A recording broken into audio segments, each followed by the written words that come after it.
Bonjour et bienvenue pour cette première séance d'exercice corrigé sur le chapitre modélisation d'une action sur un système. Donc au cours de cette séance, nous allons nous concentrer sur le fait de bien représenter les actions avec des vecteurs force et dans une seconde séance, nous étudierons les interactions gravitationnelles avec davantage de calculs. Commençons par un premier exercice où ici on va vouloir simplement représenter des forces correctement mais sans souci d'échelle. C'est-à-dire qu'on va se concentrer sur le fait d'appliquer nos vecteurs force au bon endroit, dans la bonne direction et dans le bon sens. Pour commencer par la force exercée par la laisse sur le chien, il s'agit ici d'une force de contact au niveau du cou du chien. Donc le vecteur, il va devoir s'appliquer au niveau du contact entre la laisse et le chien. Ensuite, c'est une force qui va s'exercer à travers la laisse, et donc la direction sera la droite qui passe par la laisse. Enfin, la force retient le chien vers la laisse, le vecteur il devra donc aller du chien vers la laisse. On peut donc représenter notre vecteur force sans souci d'échelle, en l'appliquant bien au point de contact entre les deux systèmes et en lui donnant la bonne direction et le bon sens. De plus, on peut noter ce vecteur grand T, puisque comme nous l'avions vu dans le cours, il s'agit ici d'une force de tension. Passons à la deuxième situation où nous souhaitons cette fois-ci représenter trois forces sur le schéma. Celle qui exerce le sol sur l'homme, celle qui exerce la valise, puis le poids de l'homme. On veut donc ici représenter toutes les forces qui s'appliquent sur le système homme. Commençons déjà par la force qui exerce le sol sur l'homme, qui est une force particulière, comme nous l'avons vu dans le cours, une force de réaction du support que l'on pourra représenter avec un vecteur grand R. C'est une force de contact qui va s'exercer au niveau du point de contact entre l'homme et le sol. Elle s'applique ici en réalité à deux endroits, sur la jambe gauche et sur la jambe droite du bonhomme, puisque ce sont les deux points de contact avec le sol. Ensuite, la direction d'une telle force doit être perpendiculaire au support. Donc ici, comme dans 90% des cas en classe de seconde, notre force de réaction de support, elle devra prendre pour direction une droite verticale. Enfin, le sol retient l'homme à la surface de la Terre et la force qui s'exerce sur lui doit aller donc vers le haut, autrement dit du support vers le système. Nous pouvons donc correctement tracer les vecteurs R1 et R2 en représentant la force exercée par le sol sur l'homme. Maintenant, en physique-chimie, on va préférer représenter chaque force par un seul vecteur. Et on représente donc la réaction du support par un vecteur grand R, un seul vecteur, que l'on peut faire partir au niveau du contact avec la jambe gauche ou avec la jambe droite, mais qui représente bien toutes les forces exercées par le sol sur l'homme. En effet, en mathématiques, la somme des vecteurs R1 et R2 nous donne ici un vecteur grand R qui est collinéaire aux deux premiers, mais qui est plus grand. Passons à la seconde force exercée sur l'homme, celle de la valise. Il ne s'agit ici pas d'une force particulière vue pendant le cours et nous pouvons simplement la noter grand F. Son point d'application, il doit être situé au niveau du contact entre l'homme et la valise, puisqu'il s'agit une fois de plus d'une interaction de contact. La direction de cette force est une droite qui devra passer par le point de contact et le centre d'inertie de la valise, puisque c'est à cet endroit-là que nous considérons que la masse de la valise qui va agir sur l'homme est concentrée. Enfin, son sens, c'est de l'homme vers la valise, puisque c'est une force qui va attirer l'homme vers la valise. Nous pouvons donc correctement représenter cette force sans souci d'échelle, cette force que nous avons choisi de noter grand F, mais que nous pouvons aussi noter grand F indice V sur H pour signifier que c'est la force qu'exerce la valise sur l'homme. Passons à la dernière force à représenter, le poids de l'homme. Il s'agit ici d'une force particulière que nous représenterons à l'aide d'un vecteur grand P et qui correspond à la force exercée par le centre de gravité de la Terre sur l'homme. Le centre de la Terre et l'homme n'étant pas directement en contact, la force doit s'appliquer au niveau du centre d'inertie de l'homme. Quant à la direction de cette action qui s'exerce à distance, c'est une droite qui doit passer par le centre de l'homme et celui de la Terre. Autrement dit, dans notre cas, comme dans la majorité des situations que nous verrons en seconde, une droite verticale. Enfin, le sens de ce vecteur doit aller vers le bas, puisqu'il doit aller de l'homme vers la Terre. C'est une force qui attire l'homme vers le centre de la Terre. Nous pouvons donc représenter notre dernière force grâce à un vecteur grand P, sans souci d'échelle. Et même si nous ne sommes pas attardés sur la dernière caractéristique des vecteurs dans cet exercice, à savoir leur norme, il est bon de faire un vecteur P de la même taille que le vecteur R, puisque nous avions vu dans le cours que la force exercée par le support sur le système doit avoir la même intensité que le poids.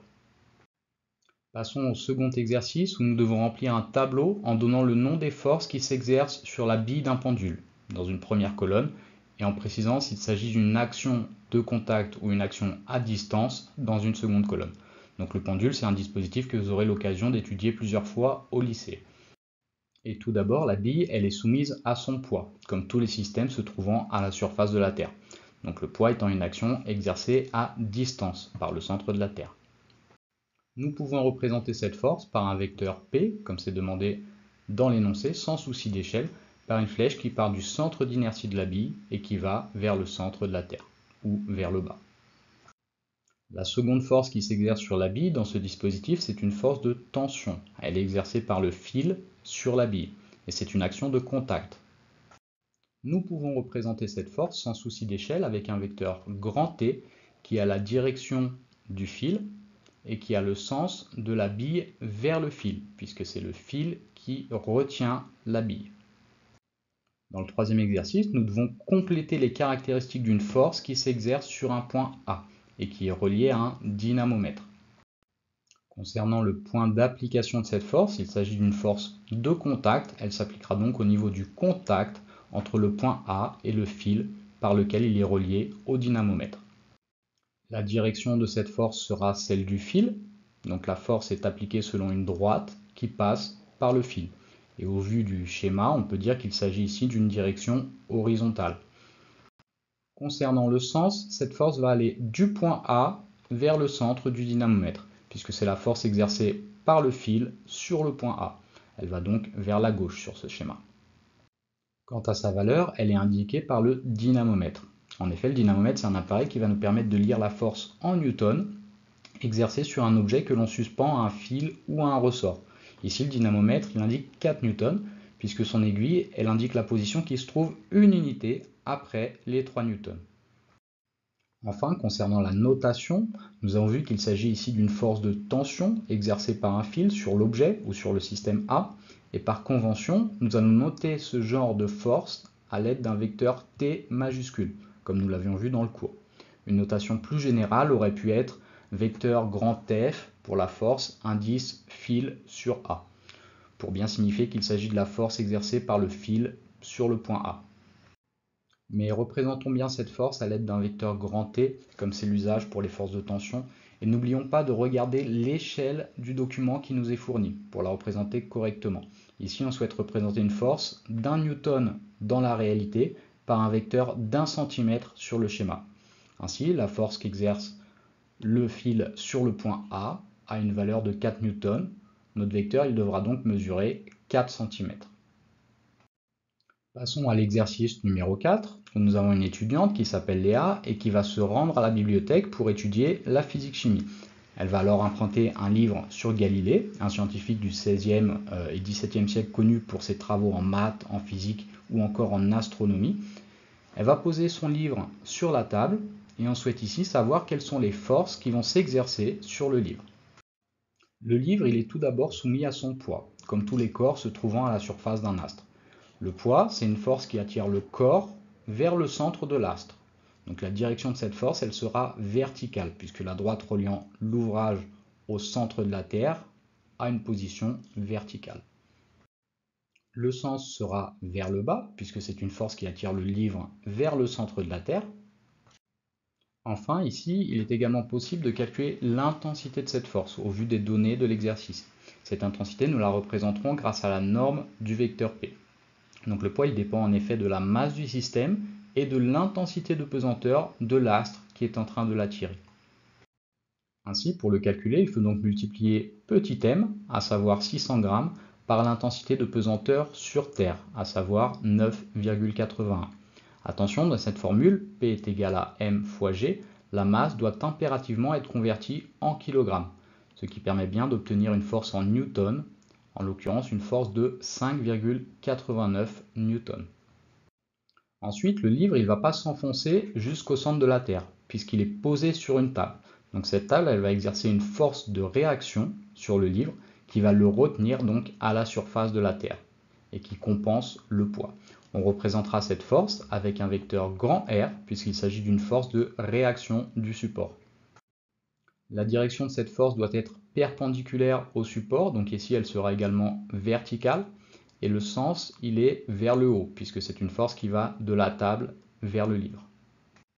Concernant l'intensité de cette force, elle est également de 5,89 N puisque la force qu'exerce la table sur le livre dépend directement du poids du livre. Le livre se trouve en effet immobile du fait que les deux forces elles vont se compenser. On souhaite à la question 2 représenter ces deux vecteurs en utilisant une échelle de 1 cm sur le schéma pour représenter 2 newtons dans la réalité.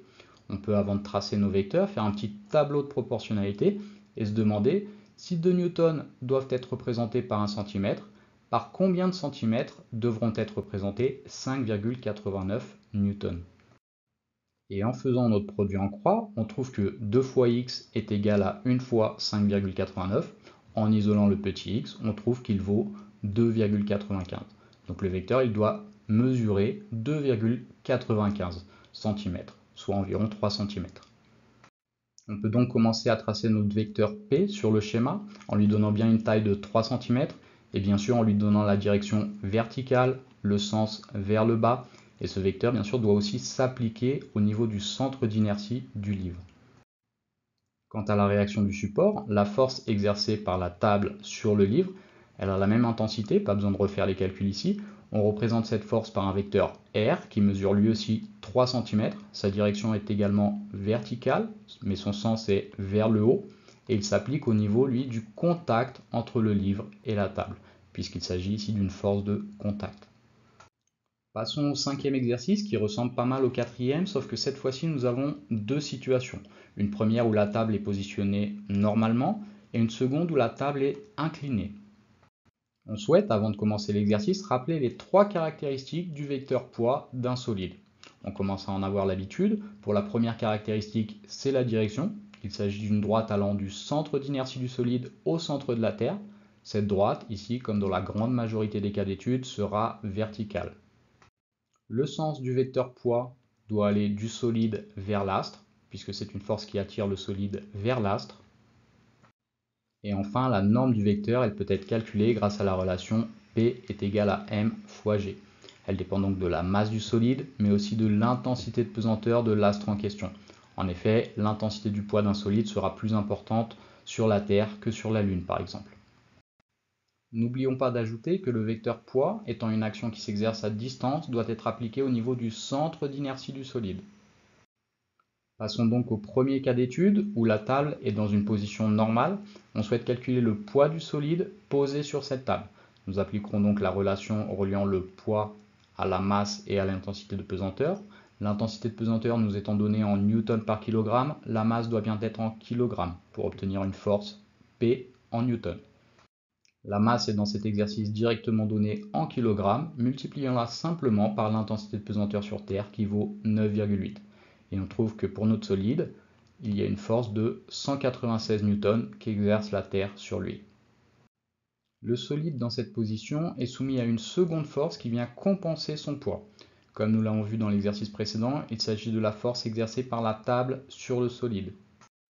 C'est une force de réaction du support que l'on pourra représenter à l'aide d'un vecteur grand R et qui aura la même intensité que le poids exercé sur le solide. Enfin, on souhaite représenter les forces par des vecteurs en utilisant une échelle de 1 cm pour 100 N.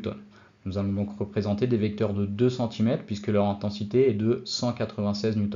Leur taille devrait être en fait exactement de 1,96 cm. Représentons donc ces deux vecteurs de 2 cm chacun sur le schéma. N'oublions pas d'appliquer le vecteur poids au centre d'inertie du solide et le vecteur réaction de support au niveau du contact entre la table et le solide. Leur direction doit bien être identique, mais le poids doit aller vers le bas, tandis que la force de réaction du support doit aller vers le haut. Passons au deuxième cas d'étude, où le même solide se trouva présent sur une table inclinée. On souhaite représenter le vecteur réaction de support, qui peut toujours mesurer 2 cm, qui doit toujours aller du support vers le solide, et dont la direction, par contre, elle doit être bien perpendiculaire au support. Ici, donc, pour répondre à la première partie de la question, la direction du vecteur R, elle n'est pas perpendiculaire au plan, contrairement à la majorité des cas d'étude. En effet, si on prolonge le vecteur R, on voit bien qu'il forme un angle θ avec le plan, et que cet angle il n'a rien d'un angle droit. D'ailleurs, ici, si on fait la somme du vecteur poids et du vecteur réaction du support qui s'applique sur le solide, on constate que cette fois, on obtient un petit vecteur qui emmène le solide vers le bas, qui le fait glisser, alors que dans le cas précédent, on obtenait un vecteur nul. Et si le solide ne glisse pas vers le bas, c'est qu'il s'applique en fait cette fois une force de frottement entre la table et le livre, qui va l'empêcher de glisser et compenser la résultante des deux autres forces censées entraîner le solide vers le bas. Et en effet, si le solide reste immobile, c'est dû au fait que toutes les forces qui s'exercent sur lui se compensent. Je n'attends pas de vous une justification précise pour répondre à cette question à ce moment-là, seulement un petit peu de réflexion. Nous aborderons ces notions de compensation des forces plus en détail dans le prochain chapitre sur le principe d'inertie. Mais terminons cette première séance par un petit exercice sur le principe des actions réciproques, qui lui correspond bien au chapitre actuel, et qui va nous permettre de glisser doucement vers notre seconde séance d'exercice sur les interactions gravitationnelles. On souhaite d'ailleurs, à la première question, que vous énonciez le principe des actions réciproques vu dans le cours. Il s'agit ici de la troisième loi de Newton, qui nous dit que si un système A exerce une force F de A sur B sur un système B, le système B il va lui aussi exercer réciproquement une force F de B sur A sur le système A donc. Et on peut ajouter, comme vu lors du cours, que ces deux forces elles doivent avoir la même direction et la même intensité, mais un sens contraire. On souhaite ensuite représenter sans souci d'échelle la force exercée par le ressort A sur le ressort B dans un premier temps. Ici, nous avons un contact entre les deux ressorts qui provoque la force. Le vecteur représentant la force F de A sur B, il doit donc s'appliquer au niveau du contact entre les deux systèmes. Cette force doit avoir la direction du fil et aller vers la gauche, puisque c'est par là que le ressort A attire le ressort B. Enfin, on demande de représenter sans souci d'échelle, donc pas besoin de se préoccuper ici de la norme du vecteur. Quant à la force F de B sur A, cette force attire cette fois le ressort A vers le ressort B. Elle s'applique toujours au niveau du contact, toujours dans la direction du fil, mais cette fois, elle va de A vers B.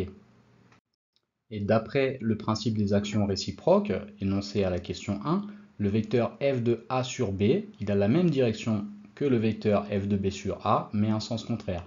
On peut également représenter ces vecteurs, même si c'est sans souci d'échelle, on peut leur donner la même taille, puisqu'on sait que ces deux forces auront la même intensité, toujours d'après le principe des actions réciproques donc. Et à la dernière question, on nous demande de dire simplement si le principe des actions réciproques est bien vérifié au vu du document fourni. Et si on regarde la force exercée par le ressort A sur le ressort B, en lisant les valeurs sur le premier dynamomètre, on s'aperçoit qu'elle est de 1,5 Newton. Et par ailleurs, la force qu'exerce le ressort B sur le ressort A, elle est aussi de 1,5 Newton, si on vient lire ce qui est indiqué sur l'autre dynamomètre. Ainsi, les deux forces, elles ont bien la même intensité, la même direction, le sens contraire, et donc le principe des actions réciproques, il est vérifié ici. Voilà qui conclut notre première séance d'exercice sur ce chapitre. Vous devez être au point sur la modélisation des interactions et le tracé des vecteurs force. Lors de la prochaine séance, nous travaillerons exclusivement sur les interactions gravitationnelles exercées entre différents astres.